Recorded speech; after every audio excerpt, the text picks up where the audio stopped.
Hello, and welcome to Part 7, our final part in our Pranayama series, where we investigate and take a deeper dive into the breathing pattern that we're all familiar with called yawning. So yawning is a subset of a term called pandiculation, and pandiculation was a term first coined by a Dutch physician in the early 18th century, Herman Boerhaave, and he wrote, "Yawning and pandiculation favor the equitable distribution of spiritus in all the muscles and unlock the vessels of which sleep may have slowed the functions. In certain cases, yawning and pandiculation favor blood flow and establish the nervous influx. Their action fights the excessive predominance of the flexor muscles and returns everything to its place." So that is a quote from the early 18th century. Somewhere along the line, we lost or misplaced this knowledge, and pandiculation, the term, fell from usage, and the idea of pandiculation kind of disappeared from our lexicon.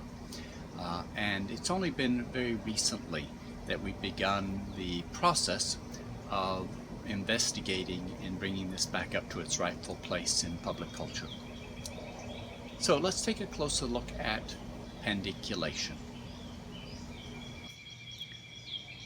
Some of the core features common to pandiculation across multiple species are the following: extending the arms, extending the legs, extending through the head and the neck, flexing the vertebral column, stiffening the trunk. Yawning, clearing the eustachian tube, stretching the diaphragm, stretching anti-gravity muscles, cooling the brain.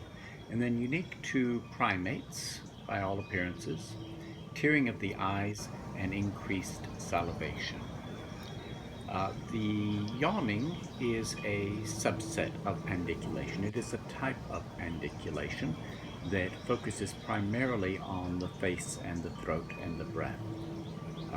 One of the reasons that it falls under the category of a pandiculation is it satisfies the basic requirements. There's an expansion, you open your mouth wide. There's a contraction, you tighten the throat towards the top of the yawn. There's a breath component. Breathing is intimately tied into the yawn reflex. And then it is also an emergent phenomenon. You don't think your way through a yawn. The yawn emerges almost as a reflex. For the rest of this workshop, we're going to focus on the subset of pandiculations called yawning and the breath. So one of the interesting things about the breath, for thousands of years, yogis have acknowledged that the breath is the gateway from the conscious nervous system to the autonomic nervous system. When Swami Rama was asked how he could control his heart rate, how he could control blood flow and other functions, brain waves, he would always point you back to the breath and say it starts with the breath, controlling the breath. So the interesting thing about the breathing is that that breathing is autonomic. In other words, if you aren't thinking about it, watching TV, sleeping, your body takes over and breathes perfectly fine in the background, okay, while you're doing whatever it is you're doing. It doesn't require any conscious awareness. And yet, at any point you can take over the breathing. It's very easy to take over the breath from the autonomic nervous system, and so it has one foot in both worlds. And so this is why the yogis came through the breath to reach the inner domains of their practice. Yawning, this is also true. The very act of yawning is an emergent phenomenon, but at the same time I can either interfere with yawning or enhance yawning or just witness yawning. I can bring awareness into the process, for better or worse. So yawning is a wonderful, wonderful practice that is much neglected, and we're going to take a closer look at that now. So the first thing about yawning that is unusual is how widespread it is. Adults yawn, children yawn, infants yawn. But we even find that fetuses at the 8th week in gestation, the fetus begins yawning and pendiculating, stretching and yawning within the womb. But we also know that cats and dogs yawn. So do foxes, seals, horses, rabbits, hippopotamuses, tree sloths. All marsupials yawn. All birds yawn. All reptiles yawn. There are even some forms of insect, like ants, that have been recorded yawning, stretching, pendiculating. So this is almost a universal function of any higher life form. By higher life form, I mean anything above the level of an insect. So all animals yawn. Which gives some indication as to how essential this habit is to our well-being. There are many attributes to yawning we're going to take a look at. So the first thing I want you to take a notice of is that when most animals yawn, their tongue plays a more significant role than with humans. In humans, we don't really think about the yawning, and in most cases, the tongue really isn't doing much, isn't involved that much. But when you look at animals, cats, dogs, cows, you'll notice that all of them are using their tongue in very specific ways. The other thing that you'll notice is when an animal yawns, quite often it will yawn with its whole body. You can see here with the cat and see how it moves and stretches with its whole body. And I love this picture or this image of the cat. Notice even the tail is participating, even the toes, the entire body, every fiber of this cat's body is participating in the yawn. On the other hand, humans suppress yawn. We, instead of yawning with our whole body, instead we compress it down just to the mouth and the throat, and then we muffle it, we don't make any noise, and then we hide it behind our hands. So we're actively suppressing the yawn. So all creatures yawn, only humans suppress it. And I think we do that to our great detriment, and so we're going to take a closer look at this and see why it is something that should not only not be suppressed, but should be actively cultivated. And what I found is that there is a huge difference between a mediocre yawn and a spectacular yawn. I heard an interview with a neuroscientist about a year ago, and the questioner asked, what is the greatest, best kept secret in neuroscience? And the scientist replied, yawning. Right now it's a secret. I'm hoping it won't be for much longer. So let's go down a list just of the chemicals associated with yawning. So when we yawn, we release gamma-aminobutyric acid, GABA, ACTH, MSH, adrenocorticotropic hormone, alpha-melanocyte stimulating hormone, but here are the big ones, the ones that you probably are more familiar with. Dopamine, that's the reward cycle. Acetylcholine, which functions with memory. Serotonin, which plays a key role in feelings of well-being and pleasure. Opium derivative peptides, and obviously opium, again, associated with feeling good. Sexual hormones, and then the three big ones: nitric oxide, oxytocin, and nerve growth factor. Nerve growth factor, just as its name suggests, promotes the growth of nerves. Oxytocin is associated, among other things, with creating a feeling of bonding, community, connectedness, love. It is the chemical that plays a key role in bonding. When a woman gives birth to a small baby and holds it for the first time, it's the oxytocin is coursing through the body. It dissolves the old attachments and helps you to create new bonds of love and connection and compassion. So that's oxytocin. And then nitric oxide. Nitric oxide, among other things, is associated with improved, enhanced creativity. But what I want to talk about is its role in the circulatory system. Oxytocin and nitric oxide. Nitric oxide opens up the capillary beds and floods the tissues with fluid. Okay. Now this is important for the health of the fascia, because to hydrate fascia it's not enough to drink water. You've got to get the water down to the cellular level to make it available to the cells.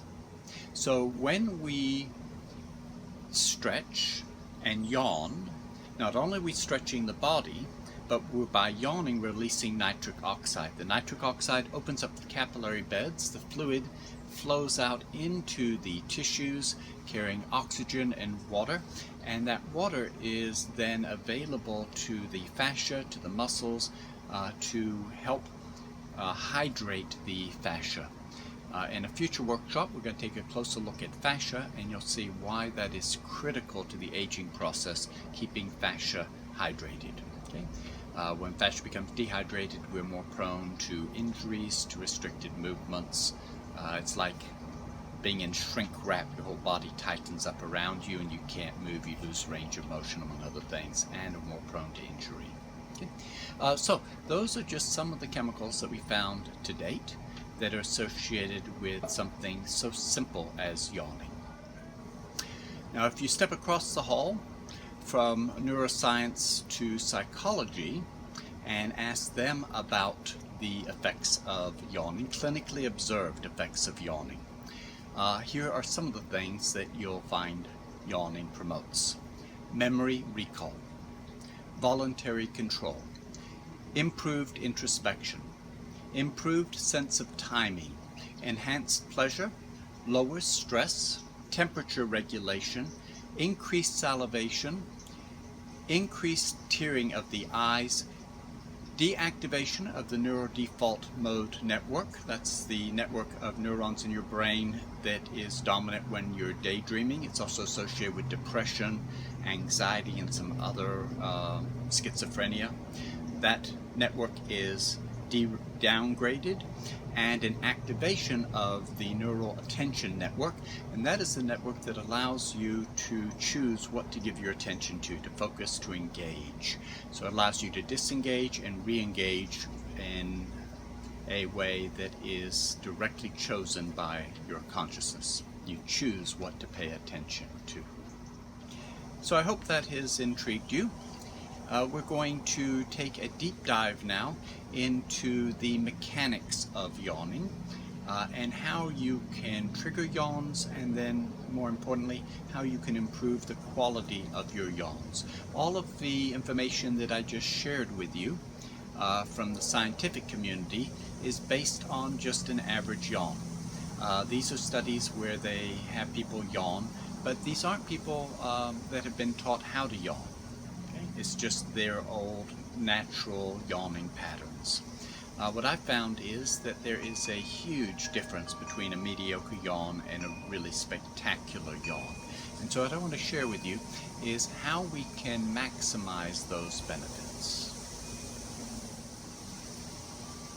So when you see that list of the chemicals involved and also the benefits of yawning, it seems absolutely ridiculous that yawning not only plays such a small part in our lives, but that we go out of our way to deliberately suppress yawning. Somehow we've gotten this idea that yawning is a sign that we're bored. Okay? And there's an element of truth to that, which is why we think that. Yawning is an indication that the body is having a hard time paying attention to what it wants to pay attention to. The good news is the very act of yawning is how the body activates the attention network. It is how we re-engage. Another way to think about yawning is that it allows us to shift gears. It's like a clutch in an old style car. It allows us to go from second gear to third, or to shift into reverse. So you'll notice that when you are ready to go to bed, quite often you'll yawn, and yawning can be a wonderful way to help you go to bed and to get a good night's sleep. It can take you down into a very deep place where you can relax. And you'll also notice that when you wake up in the morning, you yawn in order to re-engage, to wake up. So it can take you in either direction. So the best way to think about yawning is it allows us to deliberately break the the momentum of our thoughts and then re-engage in a more mindful way. One reason this is true, when you yawn, if you really pay attention, you'll notice that you can't think about anything while you're yawning. If you start thinking, what happens to your yawn? The yawn falls apart, it unravels. Okay? So the key to a successful yawn is a complete absence of thought. So if you are chasing your tail, psychologically, mentally, if your mind is racing, and you're able to yawn, when you're finished, you just interrupted that racing of the mind, that circle, that rut that your mind had gotten into. And when you finish yawning, you have the opportunity to go back to what you were thinking about, or you also equally have the opportunity to choose to focus on something else, to redirect your attention. And that is called the attention network, neural network. Okay? So I'd like to show you now just a few basics in yawning. I've made a study using my own practice to figure out what makes for a good yawn, and more importantly, what interferes with yawning. And what I've noticed when a yawn didn't work well for me, and I asked myself why, I began to notice that the most common mistake I was making was on my inhalation. And the mistake was breathing in too much too quickly. Okay? So, if I'm yawning, I breathe in too much too quickly, I'm left full of air, but the yawn hasn't caught up to me yet. Now I'm waiting for the yawn, with my mouth open, and then the yawn loses interest and wanders off, and I'm left there with that feeling of being dissatisfied. Okay? So I found that if I slow the inhale or even pause until the urge to yawn catches up. So imagine this is the breath and this is the urge to yawn. I breathe out and then I pause. And instead of breathing in quickly, opening my mouth and waiting, I wait for the urge to breathe in, and then I breathe in just a tiny bit slower than the body wants to. Hardly at all, just ever so slightly slower, just resisting the inhale ever so slightly. If I realize I've gotten too far ahead of the yawn, I wait, and the urge catches up and begins to push. And then at some point, the yawn takes over. And at that point, the key is to get out of the way. Okay? Then it is more akin to surfing than control. Okay? So watch. I'll demonstrate.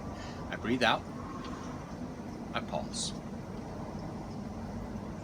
I wait until I feel the most delicate urge to breathe in. I breathe in slowly. I wait. I breathe in a little more. I wait.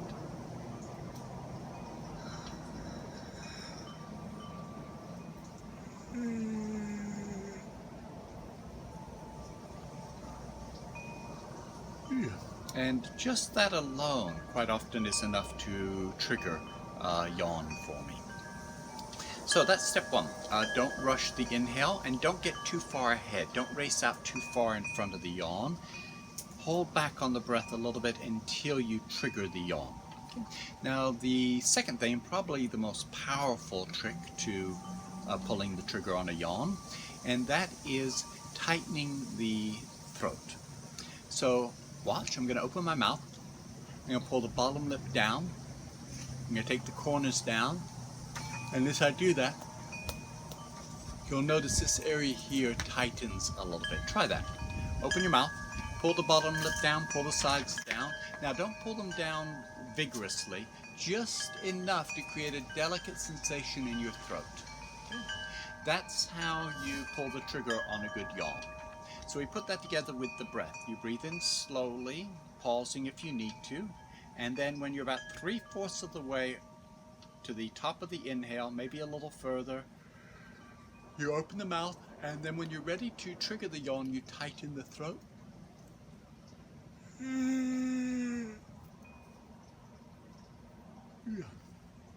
and that can create a very, very nice effect. Now, the next thing to take a look at is the movement of that. It's not just a tightening of the throat. What is more effective is moving the sensation around a little bit. I mentioned earlier that animals use their tongue. So this time, tighten your throat and then take the back of your tongue and lift it up. And then move your tongue in such a way that you feel different sensations in the throat. Now do it very delicately, not strongly, not vigorously.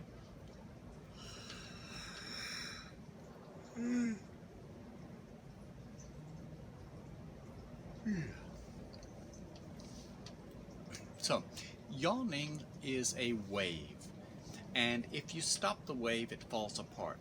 You can't stop it. That's why breathing in too quickly and then waiting with your mouth open for the yawn will wander off. You stop the momentum. So, here's another way to create or to keep things interesting, to keep the yawn engaged, and that is to pump your throat. So watch.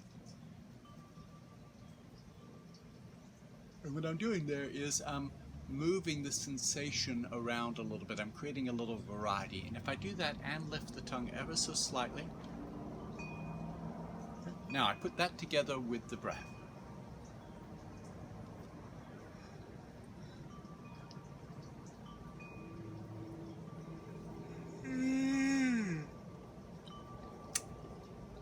And I was able to create a very nice yawn there. Coming back to the breath, if you remember back to the second workshop in Pranayama where we looked at the complete breath and we looked at the complete back breath. We breathe down the back into the belly and then up the front, and that all by itself can trigger yawning. Watch.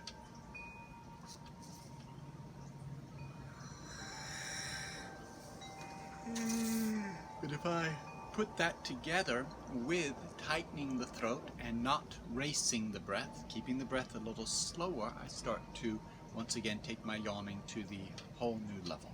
So let's put this all together now. Breathe in normally, breathe out, and then see if you can breathe into the upper back, mid back, low back, into the belly, pausing. If you get too far ahead, wait for the urge, and then as you start to breathe up the front, open the mouth, tighten the throat, move your jaw up and down, lift the back of the tongue.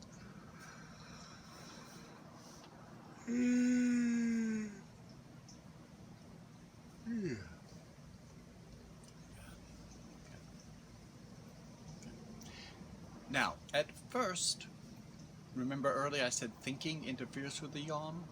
So all of these are new techniques, and with a new technique that you're learning, it does require thinking. The thinking will get in the way of the yawn.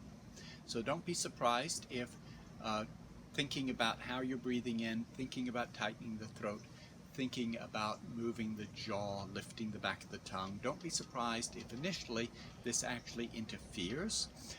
Keep practicing a little bit, and with a little practice you can do all of these things but without thinking. And that's when it becomes most effective, when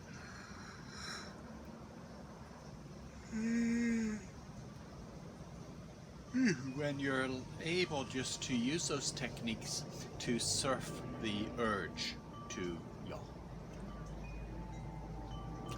In our next yoga class, which will be yoga class number 10 if you're following that series, we'll be exploring pandiculation and yawning. But before we move on, before we close the pranayama, see if now you can use your whole body. Create a little stretch. And yawn away. You used to yawn when you were 3 years old. Yawning with your whole body. And one of the things to look for when you've had a spectacular yawn is the mouth to be more saliva in your mouth, and also for your eyes to become teary.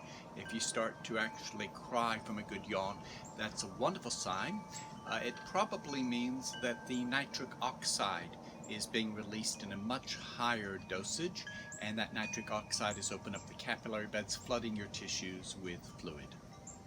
I'd like to thank you for joining me for this pranayama workshop. Namaste.